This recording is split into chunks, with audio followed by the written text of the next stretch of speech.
Oh. Good morning. My name is Maya Lin. I'm an artist and an environmentalist. I'm going to talk about a few of my art projects.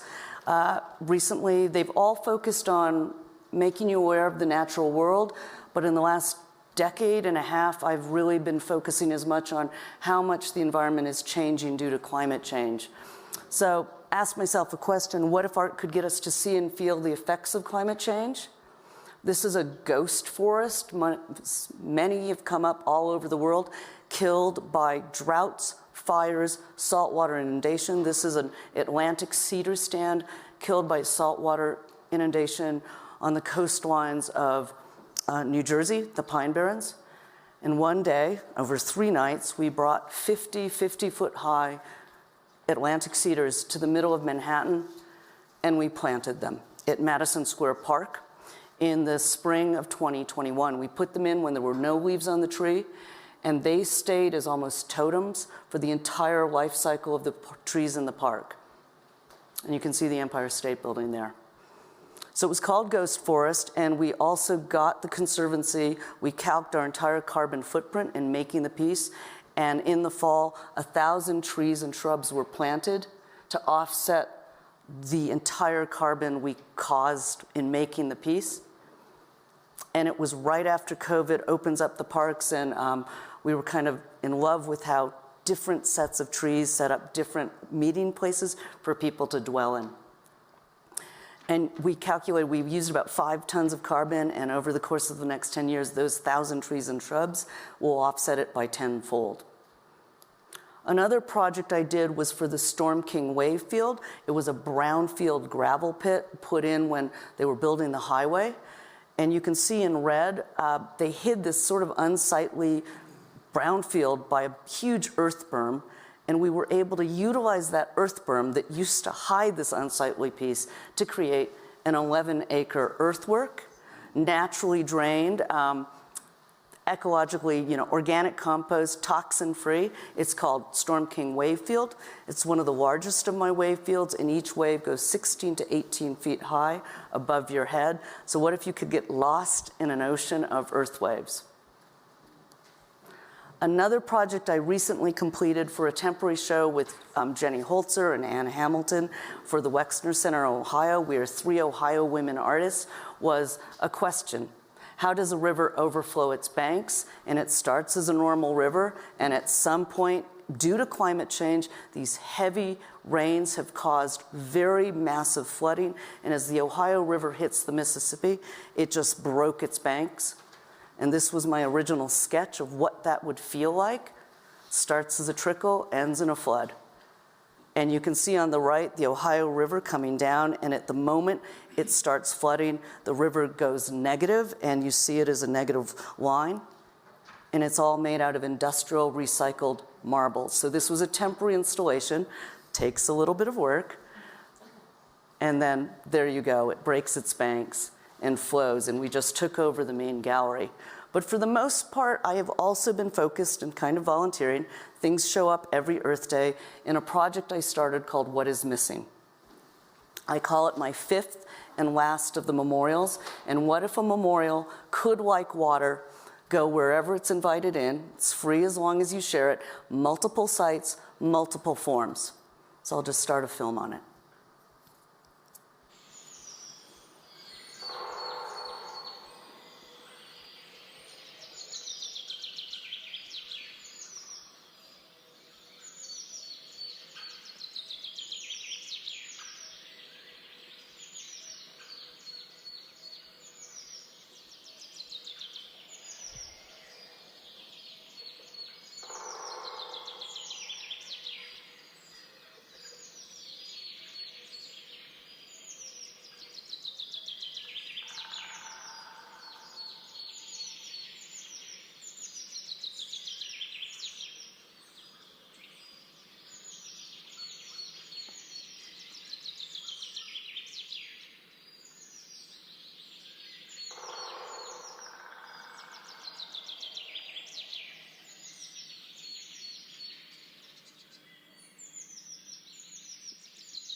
So missing starts with the question, what is missing? But of course, it's never just been about extinct species, about all the creatures, all the issues that we're losing, the natural world itself, that we might not even realize are missing. It is multi-sided, and it really focuses and emphasizes that by protecting and restoring habitats and reforming working lands, we could both save species and reduce emissions by 50 to 90%. This is a project called The Empty Room. You get a piece of optic glass in a dark room. You get to hold an animal or place in your hand. We quote from all the environmental groups, the scientific groups, so at once you can begin to see how all these groups are working in a way as a family. This is one of my favorite. It's the Atlantic bluefin tuna. And it tells you a little bit about it. Film was donated by Cornell Ornithology Labs, the BBC, Nat Geographic. Sounds were all given to us by Cornell. So we started out with what we were losing, but I made a promise because my first iteration was at the Cal Academy of Sciences, and I promised that this wouldn't just be about loss, it would be about hope and action. I started this in 2007. And I have literally begun building it iteratively, which is probably a silly thing to do. So the website was always a repository as I grew it. And we finally relaunched the website last year. And we've actually got the building blocks of an ecological history of the planet, past, what we're losing, present, what people are doing, future, how can an artist present plausible future realities. This was the first iteration. It's permanent at the California Academy of Sciences on the Eastern Terrace. Kids love to sit inside, and we've produced over 70 1 to 2 minute, almost haiku-esque poems about missing. We took over the MTV billboard in Times Square, Earth Day 2010. I do tend to surface on Earth Days because it is a bit of a volunteer project for me. Philip Lim had asked me to do his 10th anniversary show, and I said, well, not quite my scene, but what do you do with 200 tons of organic soil? You turn it into his 10th anniversary fashion show. You get his entire team to repurpose that compost all over the 5 boroughs, and you get him, since I'm not a social media queen, to pass out things like this. What is missing? 1/3 of our arable land is literally blowing away because of our agricultural practices, but also regenerative agriculture could restore the life of the soil, make our soil more resilient to climate change, and feed many more people. So as an artist, I'm always trying to get you to be aware of things you might not be thinking about. So for me, I grew up in rural Ohio. The songbirds I heard as a child, many of those songbirds are in a 50 to 99% decline. So literally the sounds we've heard as children have disappeared or changed. So how can we protect it if we don't even realize it's missing? And another scientist, Daniel Pauly, calls it shifting baselines. Jared Diamond refers to it as landscape amnesia. A cod was bigger than a man in 1895. But what we know is what we know. So again, part of what we do is we go back in history and try to find the most wondrous accounts of historical abundance. Actually, not to make you depressed, but make you in awe. And we have created hundreds of timelines of rivers, species, cities.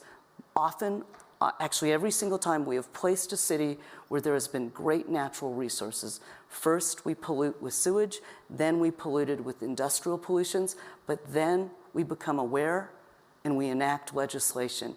And every single time, nature's resilient. If you protect it and give it a chance, it comes back. The Thames has never been cleaner in 400 years. The oysters are coming back to Manhattan. Manhattan was once the center of oyster for half of our oysters.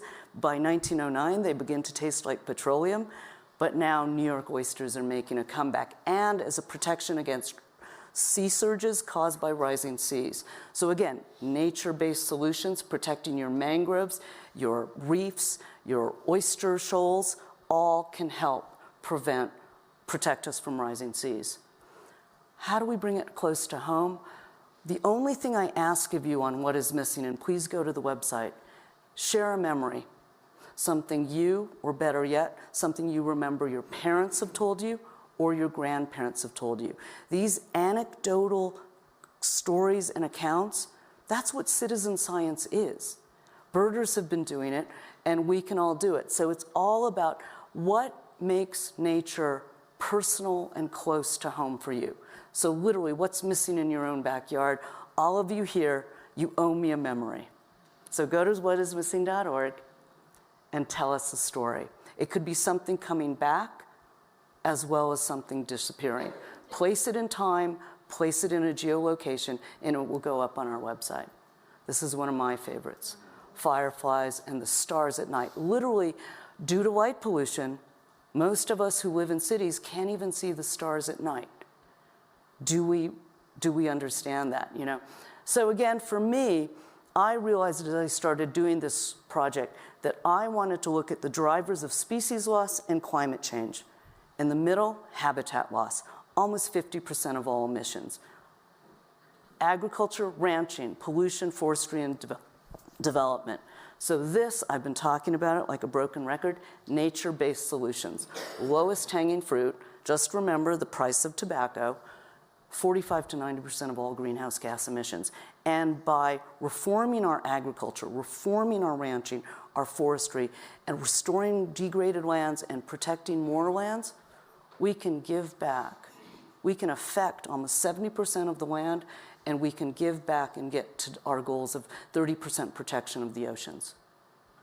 So what can an artist do? Because I don't want to even deign to believe I could, you know, do something like a scientist or an environmental group. Maybe I could imagine a plausible future reality. So we've got something called solutions, and we map all of these different subjects.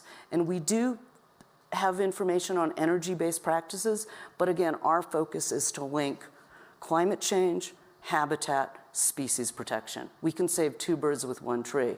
And if you protect a wetland, you can save 3 birds with 1 tree because you can protect yourself from rising seas.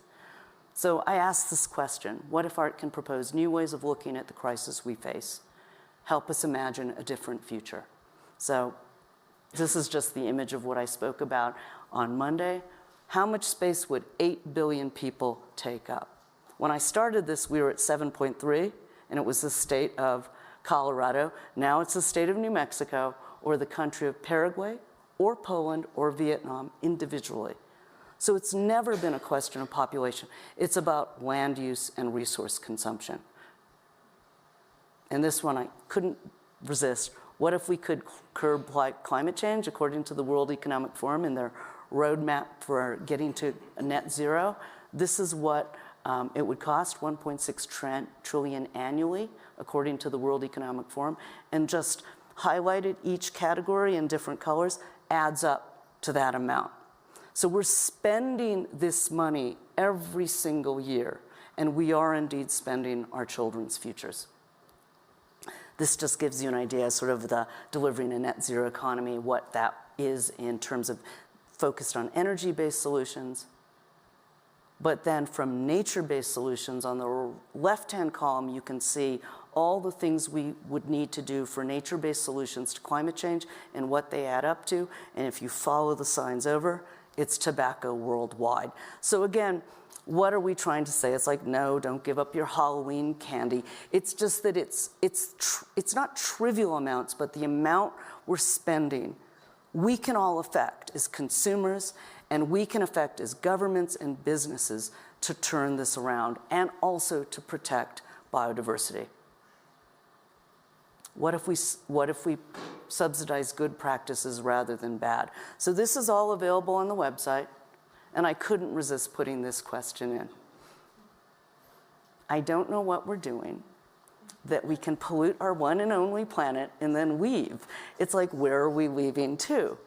So what if we could just spend what we spend on space in protecting the only home we know and have? So couldn't resist a couple consumer ones. What if we ate 20% less beef? That could free up enough land equivalent to all the protected land in North America and 50% of the protected land in South America. And I can't resist. I always send this out at Easter. What do rabbits have in common with the Mississippi River? Because I always believe we almost have to have a little bit of a sense of humor about this to get people in. I think if we preach sometimes too much and we tell them, everyone, the world is ending, people turn off. They're scared. They don't think they can make a difference. But if you ask them, what do rabbits have in common with the Mississippi River? And they go, what?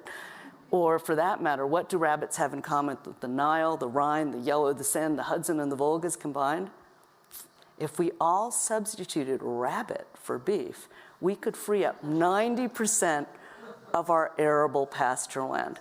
So again, I'm glad you laughed, because that's what I think we have to have a sense of humor about this a little bit.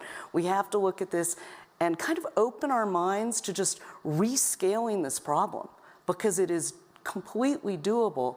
And in a way, reforming our agriculture and ranching will protect us from climate change, droughts, unpredictable weather patterns. It's the only way where we can get our soils to be alive again and become a carbon sink rather than a carbon emitter. So I'll leave you with one little note, and then we'll open it up for questions. What if nature could save us? I think we need sound.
So I think I'm going to open it up for questions.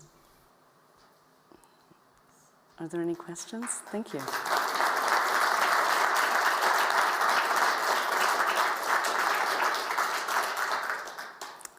Any questions?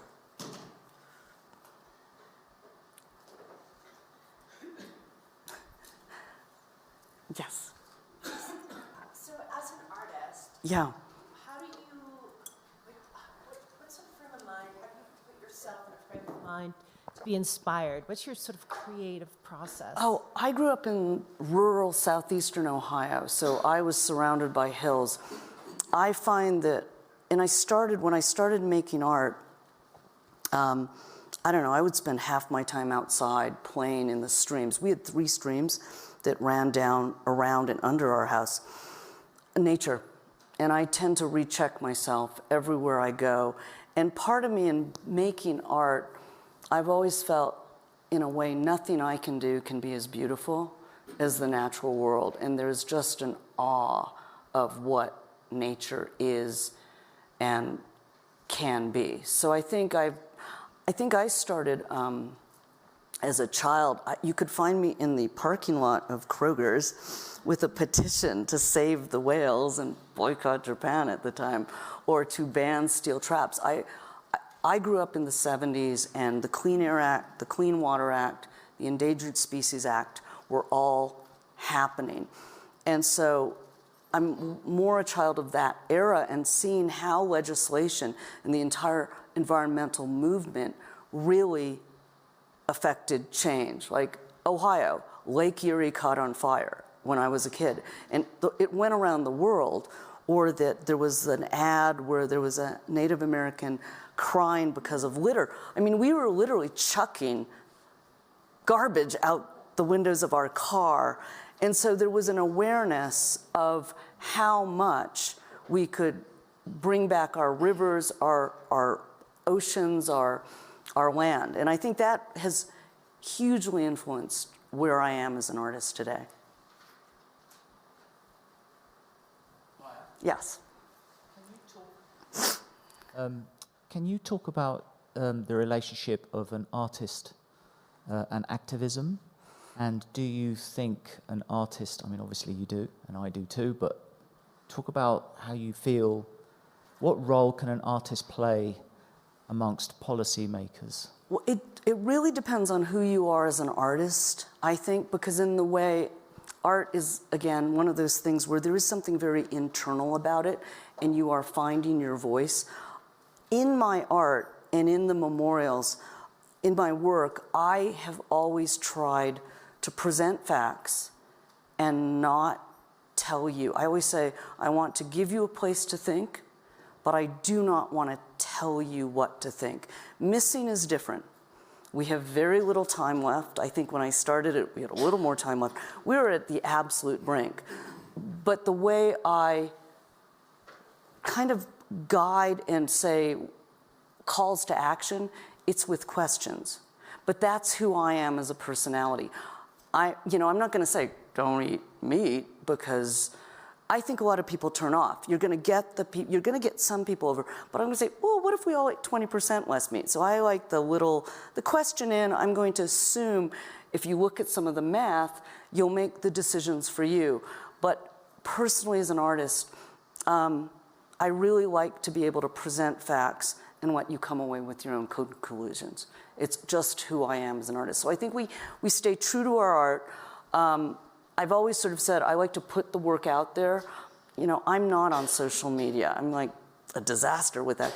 I just prefer, and I've always preferred, to stay very private as an artist. Maya, thank you very much, not only for the presentation, but for what you do and who you are. My question is, from your perch, from within your own wisdom, do you see a role for religious leaders in this space? And if so, can you think of a few things that you would wish or imagine or pray that religious leaders do? I mean, I think it goes back to like a comment about we are here to, the earth nurtures us, and we can be nurtured by nature. If we save nature, nature will save us. I think I love to go back. I've been doing a project in the Pacific Northwest, the Confluence Project, with working with a lot of the tribal elders along the Columbia River in the state of Washington, learning like how some of the tribes, like one of the first projects we did, we dedicated a site and the Chinook tribe read a prayer and they asked nature to teach us and show us the way. I think we open this up to all beliefs and all systems, and deep down, there's a real love and respect for the earth, for nature, and we have to tap into that love and respect, I think, rather than the conquering the earth methodology, which is also sort of a part of it. We are on top of the food chain, so to speak. But I think we can get back to that, and so many different religions would be key to their groups to open that conversation up. And I think at this point, it's so much the last minute.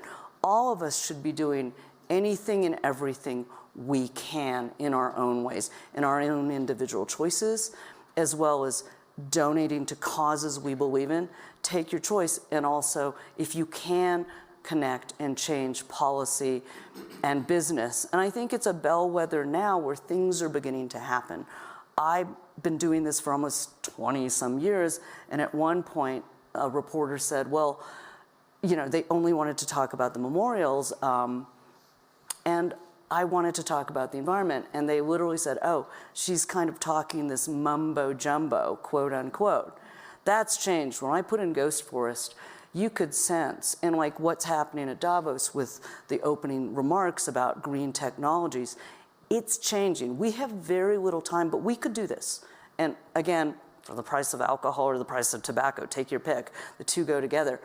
And someone did say, oh, does that mean we have to give up the drink? It's like, no, just spend a little bit more money. It isn't much money, but the cost of inaction, massive. First, I want to acknowledge and thank you for creating Greystone's facility. You designed the facility thanks. in New York, so thank you so much for that. But I know you said you don't want to tell people what to think, but when you look at the totality of your work, what does it communicate? Is it hope, or what would you say you're trying to communicate? I mean, I think, one, it has to say we have to face the truth of what we've done, because I think many of the memorials I have done, they're true memorials. They're about the past. So again, we are a fascinating creature. We tend to look at what we want to look at of the past. But if we face a truth, like a simple truth, so say for the Vietnam Memorial, let's look at the lives lost. Make no political statement.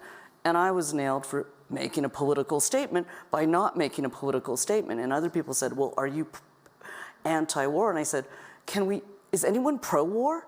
I mean, think about that question. So again, I present facts like the Civil Rights Memorial. It teaches a timeline of a certain moment in time, the Civil Rights era, but we leave a gap for the time before and the time after. But we're hoping people will get more piqued and learn. We go into coffee. Like, if you buy organic, free, fair trade coffee for 25 cents a cup more, you can save 10 times more species in a plot of land. And we show you that, and we take you to that land. Or sugar has probably caused, on an economic level, more environmental degradation. Buy honey, buy local honey. So we are getting prescriptive because I think people need some help. We also take you for energy-based solutions. We show you what's being done. If you applied best practices around the world in whether it's recycling, energy usages, solar, we go around the world with best practices, it's 30% of all emissions. And then if you change over and convert to different energy sources, you're up to 50. And then think nature-based, 50 to 90, because what Paul Hawken in Drawdown is basically saying, we can't just, if we stopped all emissions today, we still have a massive carbon cloud. So you have to actually start using nature to absorb that carbon. So that's where Drawdown comes in. So it's a combination. I think I went off on a tangent. So I'm sorry. One more question, I think, or two, maybe. Yeah. Since art is so inspiring, the way you presented, do you do any projects where you involve children or students to sort of replicate the messages that you're trying to bring across? Well, right now, we've taken missing the sort of the map of memory part of it to high schools and grade school curriculums. As I said, my website was a little bit like a repository, and I didn't quite know what it was, and I put it out there in full view as it was a sketchbook. It's now kind of ready, a little bit more for prime time, give me another few years.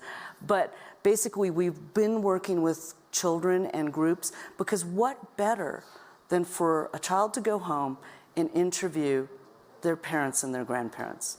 Because now you've got 3 generations talking about what does nature mean to you in your own backyard. And then we always link to groups that are doing the right thing and go help them. So thank you.